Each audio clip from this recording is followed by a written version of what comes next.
This week we're taking a few moments to look back at the madhouse of E3 2014.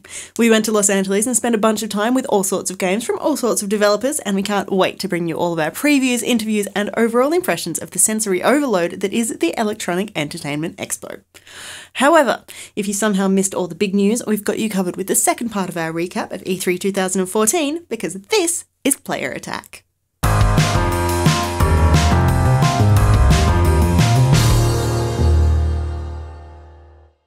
Hi, I'm Jessica Citizen. Last week we brought you all the news from Microsoft and Sony, but 3 major publishers also held pre-E3 press conferences.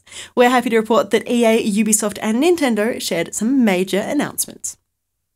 We have an experienced team, an extraordinary collaboration with Lucasfilm, and some of the best technology in the industry. But above all, it is our passion for Star Wars that will bring this legacy to life like never before.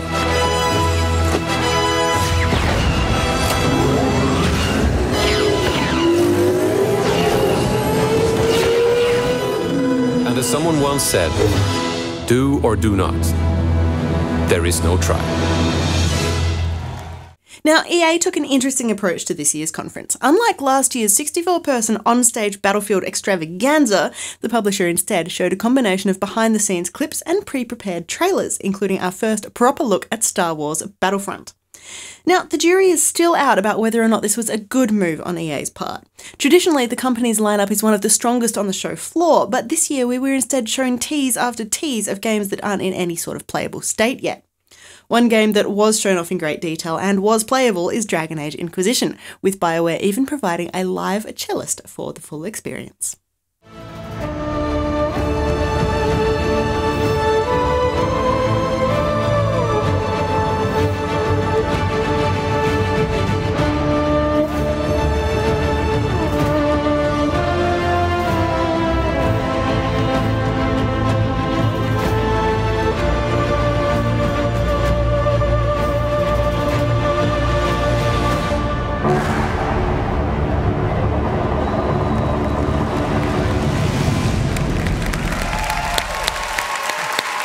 Wow. Irina Chirkova, ladies and gentlemen. Wow. All the feels. I gotta settle down. BioWare also started the teasers early, suggesting that we might get a glimpse of the next game from the Mass Effect universe, before whisking that one away and hinting at a brand new IP from the studio. But before we could learn too much, it was off to our next stop, The Sims 4. Here we are in our Create a Sim, where you decide what your Sims look like, and brand new to The Sims 4, who they are. From Sims to sports, as we race through EA's more active categories, EA Sports UFC stunned the audience with its realism as we were shown Bruce Lee sparring with BJ Penn. I can admit that hockey references go over my head a bit, so I didn't understand much of the NHL 15 talk, but even I can acknowledge that having physics applied to all 12 players on the ice as well as the puck is a pretty impressive thing. Of course, there is also a new FIFA on the way, and this one is also focusing on the more emotional elements of the world's game. Madden NFL 15 is happening in August, boasting new camera angles, better visuals, and hundreds of new player emotions and reactions, as well as a newfound focus on defense. And rounding out this sports ball side of things, a quick look at PGA Tour, which has quickly earned itself the nickname Battlefield Golf, thanks to its use of the Frostbite engine and the inclusion of fantasy courses.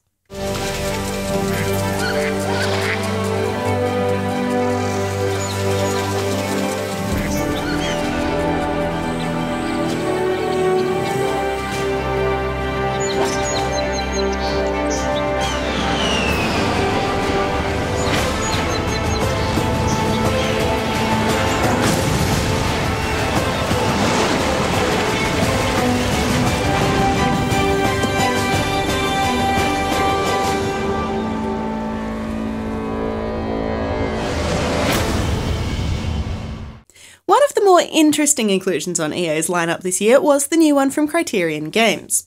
This is the studio responsible for the Burnout series, and it seems the developers have spent a lot of time watching action clips online, the sort of thing that adrenaline junkies are filming these days with head-mounted cameras. We don't know a name for their new game, or a release window, or any platforms, or, well, anything really, but we are promised the biggest game the studio has ever made, with the ability to race using ATVs, helicopters, planes, and jet skis, as well as the usual stable of standard automobiles. And while we'd all been hoping for some actual details from Mirror's Edge, we were sadly disappointed. The game is progressing nicely behind the scenes, but there was no new gameplay, no title, release date, or real promises. We do, however, know that this one will have more of a backstory on Faith, and she will enjoy a tighter, faster-paced combat system. So after all that, what did we actually see? Battlefield Hardline, which is in development at Dead Space developer Visceral Games and takes the FPS franchise into a world inspired by TV crime dramas, complete with a 32-player heist mode that was playable on the show floor.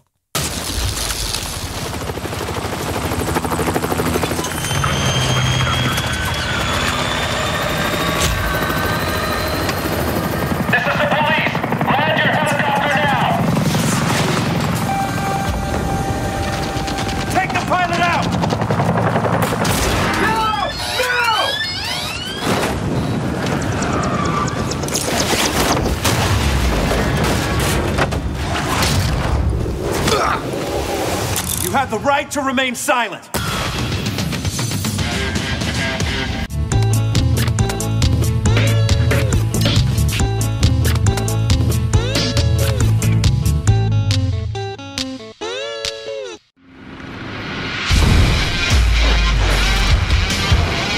Experience historical battles like never before in World of Tanks. Play for free at tanks.asia.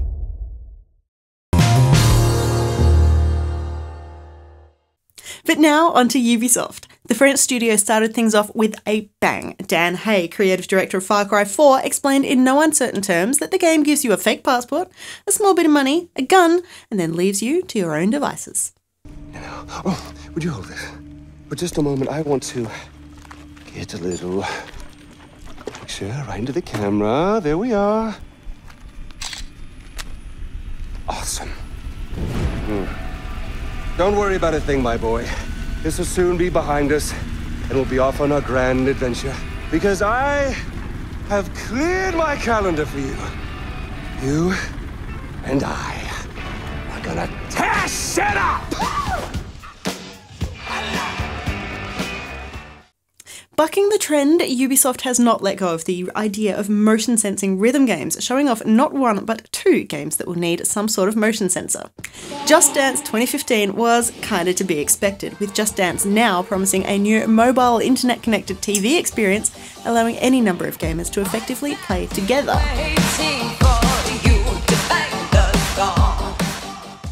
But then Shape Up is more of a solo affair, aiming to make exercise less boring. It's packed with special challenges to hide the fact that you're actually working out. So get ready to run on top of trains and lift elephants as you do push-ups, and with one level known as Squat Me to the Moon, you can see it's totally serious about fitness. But the more push-up you will do, the bigger the object will be on your back. That's the game. Let's see who gets to the elephant first. Let's play. It's gonna be awesome. I have the tiger. I hope that you are ready. Your country is watching. Be prepared. And you can go on the floor. 3, 2, and start push-ups. Be ruthless.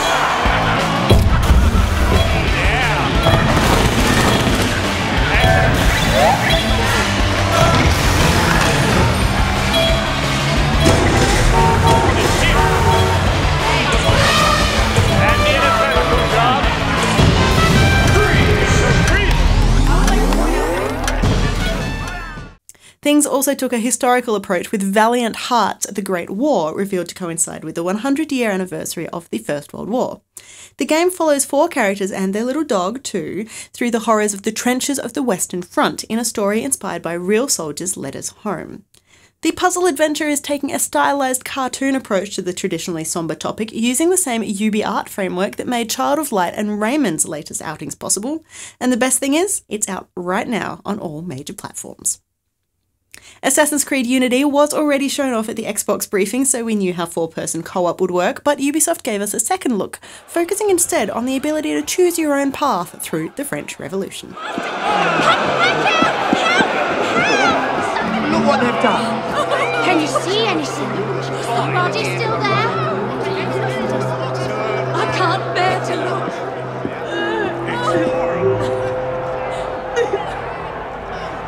Bear up, madame. I will return to see justice done.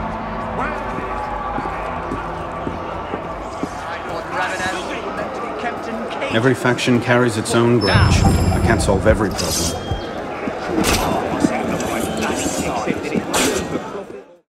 Ubisoft is also promising us a racing game that will take us from sea to shining sea, Miami to LA without one single loading screen.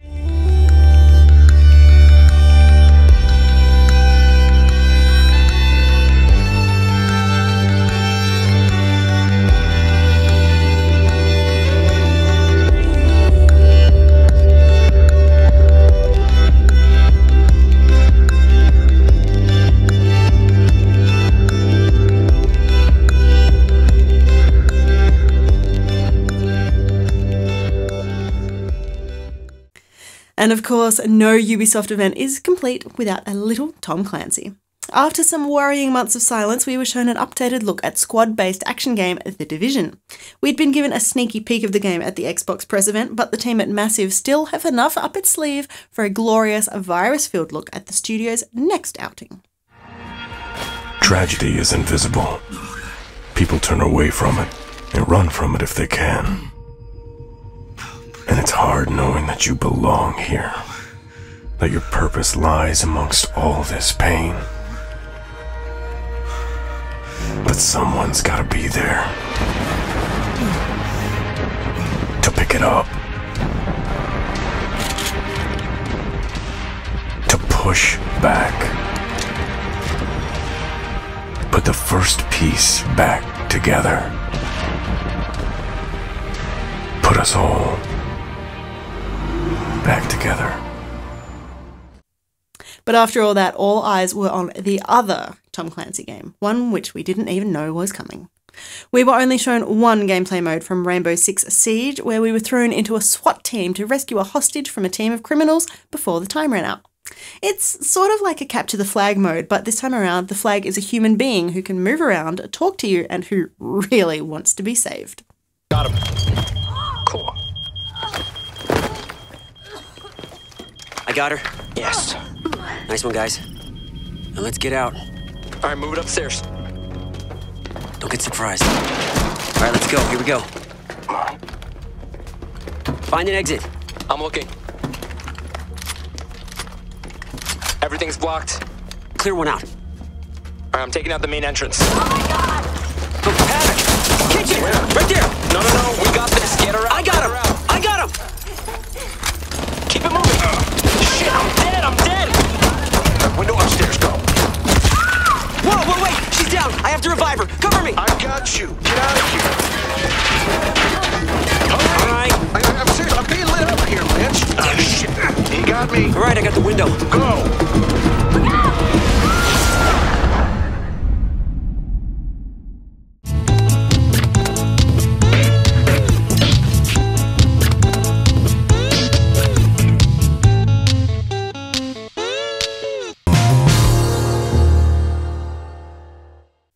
The fifth and final major pre-show event of E3 this year didn't actually happen in Los Angeles.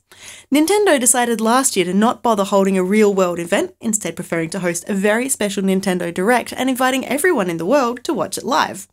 That's what they did again this year, and the show started off with Nintendo of America president Reggie Fils-Aimé admitting that in 2014 the company had no new Mario games to announce.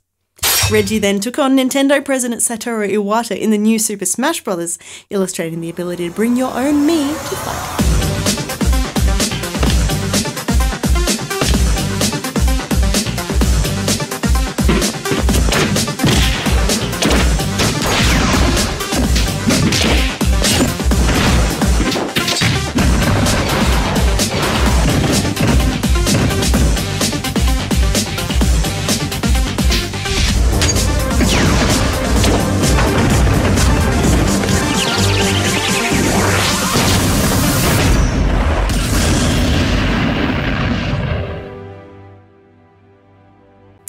Everybody was hoping that Big N would reveal just what it was up to with its promised NFP technology, and we didn't have to wait long, announcing Amiibo, which will be first used in Super Smash Bros. For Wii U.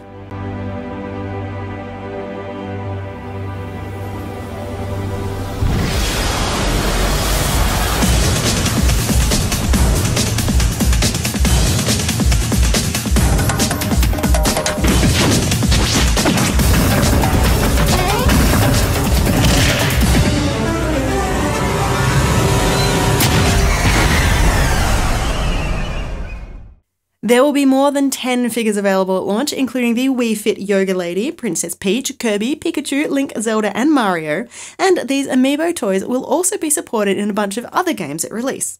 Expect to see them in things like Mario Kart, Mario Party, and new exploration game Captain Toad Treasure Tracker.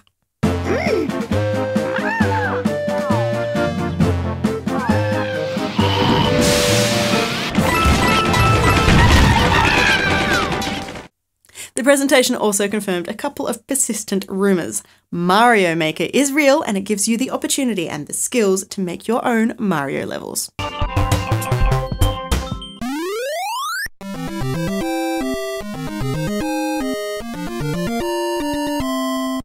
Yoshi gets another of his own games with Yoshi's Woolly World, continuing the crocheted goodness we last saw in Kirby's Epic Yarn, while Kirby, on the other hand, has jumped straight into claymation with Kirby and the Rainbow Curse, which takes advantage of the touchscreen and stylus of the Wii U gamepad.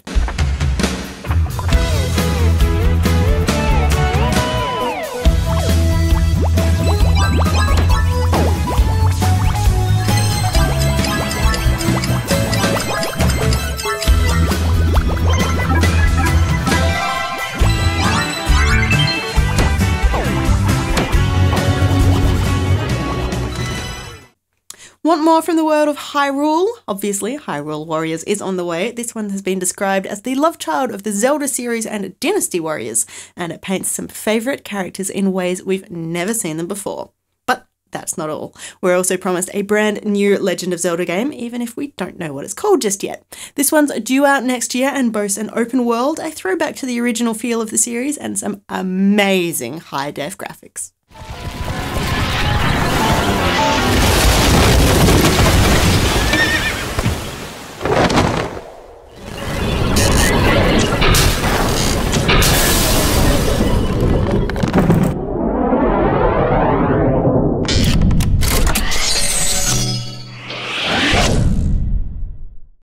But while it's nice to hear the latest from Nintendo's most well-loved characters, we were also shown a few other projects as well. If you're a fan of Mudkips, you're in for a treat on 3DS. Pokemon Omega Ruby and Alpha Sapphire are both headed our way in November, a full-on shiny remake of the Ruby and Sapphire releases we first saw back in 2002. This time around, we're treated to new playable character designs, mega evolutions, and a new type of evolution known as Primal Reversion.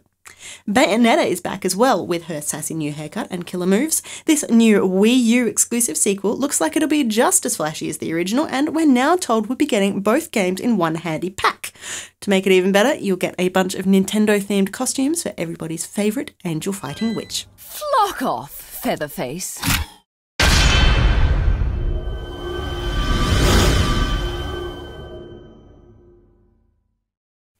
And in case you thought Nintendo was all about recycling old favourites, the studio also told us about a brand new IP, and it's something none of us were really expecting: a third-person shooter. Splatoon is a 4v4 multiplayer experience which sets you up as a human-squid hybrid. Your purpose? To claim your turf by coating it with ink. Of course.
Experience historical battles like never before in World of Tanks. Play for free at tanks.asia.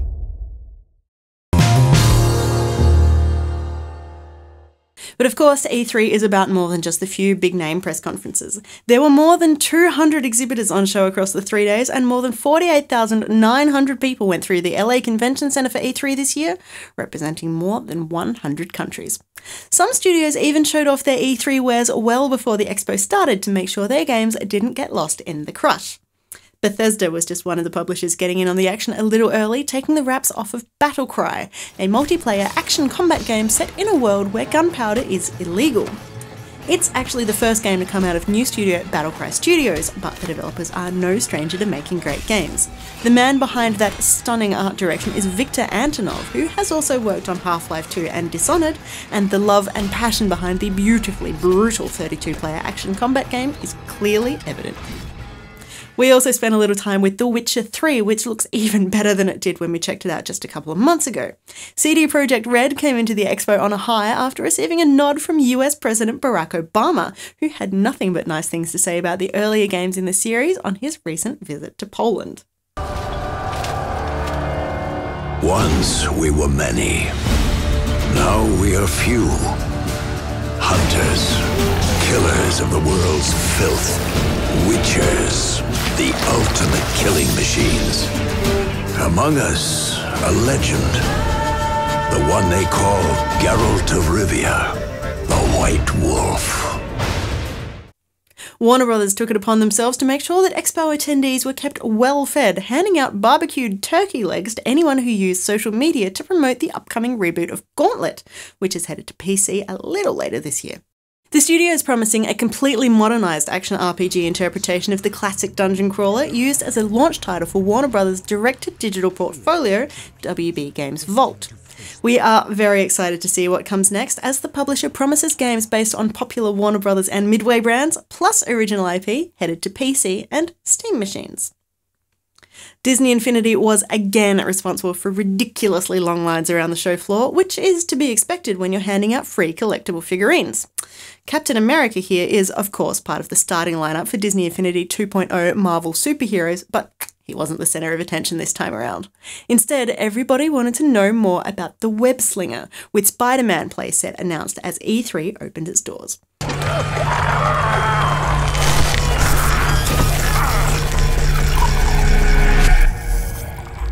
You're cloning the symbiote? Are you insane, Osborn? You're a small-minded fool, Octavius. We'll bring down S.H.I.E.L.D. once and for all. You shouldn't take what's not yours, Goblin. Once I've recovered, you'll pay for this.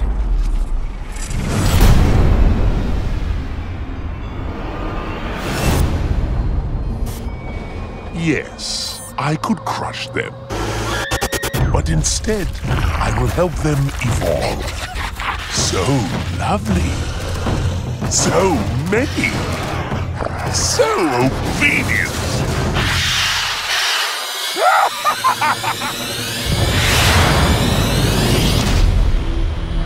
Heads up!